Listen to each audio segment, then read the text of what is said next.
going to make bird in a cage. Let's see the materials we are going to use. First, we are going to use a small straw, paper cup, bird and cage picture, cycle spoke, 1 meter thread, and glue.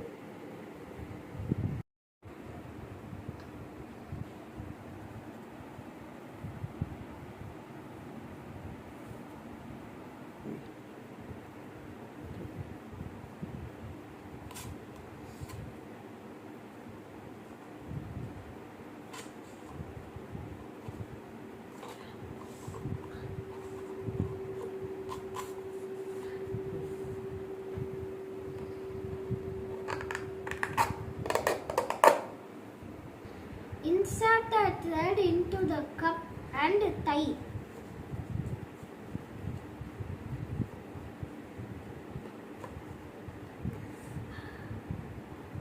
Go.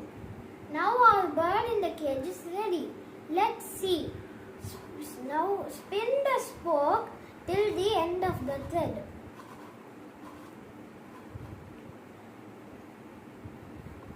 Now pull the thread very fast and you will see the bird in the cage. Thank you.